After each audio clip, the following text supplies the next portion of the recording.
ദുനിയാവ് നിറഞ്ഞാൽ ആത്മാർത്ഥമായി ഈ കിട്ടുന്ന ആയുസ് അത് എപ്പോൾ വേണമെങ്കിലും അവസാനിക്കാം. അതിൻ്റെ മുൻപ് നമുക്ക് നമ്മുടെ ജീവിതത്തിൽ നമസ്കാരമാവട്ടെ, നോമ്പാവട്ടെ, എന്ത് അമല് സ്വാലിഹത്താകട്ടെ, അത് ആത്മാർത്ഥമായി ചെയ്യുക എന്നുള്ളതാണ്. ആ ചെയ്യുന്നിടത്ത് നമ്മൾ എൻ്റെ അവസാനത്തെ പ്രവർത്തനം ഏതാണ്? ഇപ്പോൾ ഒരു നോമ്പെടുത്തു, ആദ്യത്തെ നോമ്പെടുത്തു, ആ നോമ്പ് അവസാനിക്കുന്നതോടുകൂടി നമ്മൾ ആലോചിക്കേണ്ടത് കുറച്ചോനെ നാളത്തെ ഒരു നോമ്പ് എടുക്കാൻ എനിക്ക് ആഗ്രഹമുണ്ട്, പക്ഷെ ഒരു പക്ഷേ നാളത്തെ നോമ്പിൻ്റെ അവസാനത്തായിരിക്കാം.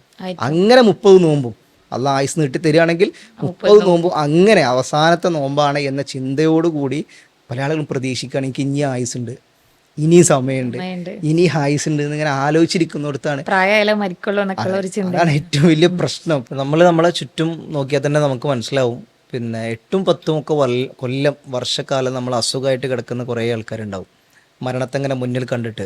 പക്ഷേ തൊട്ടിപ്പുറത്ത് നോക്കിക്കഴിഞ്ഞാൽ ഒരസുഖം ഇല്ലാത്തൊരു പ്രയാസമുള്ള ആളുകൾ എന്താ മരിച്ചു പോയിട്ടുണ്ടാവും. അപ്പോൾ നമ്മളിങ്ങനെ വിചാരിക്കേണ്ട നമുക്ക് എന്തുണ്ട്, ഇനി ആയുസ്സുണ്ട്, സമയമുണ്ട് എന്ന് വിചാരിക്കുമ്പോൾ നമ്മൾ നഷ്ടപ്പെടുത്തുന്നത് അത്രമേൽ വലിയ പ്രാധാന്യമുള്ള റമദാനാണ് എന്നുള്ളൊരു ബോധ്യം നമുക്ക് ഉണ്ടാവണമെങ്കിൽ നമുക്ക് ഈ ചിന്ത വേണം. എനിക്ക് ഇനി അവസരം എന്നുള്ള ചിന്ത അത് ഉണ്ടാവാതിരിക്കരുത്. മനുഷ്യനെ നശിപ്പിക്കുന്ന ഏറ്റവും വലിയ കാര്യം എന്താ വെച്ചാൽ നാളെ ചെയ്യുക എന്നുള്ള സംഗതിയാണ്. ഈ നാളെ നീണ്ടത് എപ്പോഴാണ് നമ്മുടെ ജീവിതം അവസാനിക്കുക എന്ന് പറയാൻ പറ്റില്ല. അപ്പോൾ നമ്മൾ നഷ്ടപ്പെടുത്തുന്ന റമദാൻ എത്രമേൽ പ്രാധാന്യമുള്ളതാണ്. നമുക്ക് റസൂലുള്ളാഹി സ്വല്ലല്ലാഹു അലൈഹി വസല്ലമയുടെ അരികിൽ വന്നിട്ട് തുൽഹത്ത് ബിൻ അബ്ദുള്ള ചോദിക്കുന്നുണ്ട്, റസൂൽ ഞാനൊരു സ്വപ്നം കണ്ടു.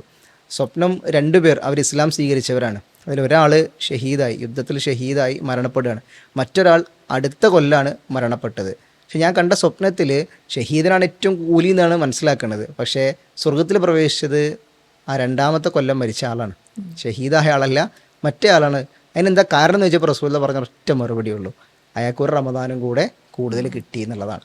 അപ്പോൾ നമ്മുടെ ജീവിതത്തിൽ നമ്മളിങ്ങനെ ആലോചിച്ചാൽ നമുക്ക് കിട്ടുന്ന ഈ റമദാൻ, ഇപ്പോൾ സ്വർഗം, റമദാൻ വന്നാൽ എന്താ പറഞ്ഞത്, ഫതിഹത്ത് അബുവാബിൽ ജന്ന എന്നാണ്. ആ സ്വർഗത്തിൻ്റെ കവാടം ഇങ്ങനെ മലക്കെ തുറക്കപ്പെടുകയാണ്.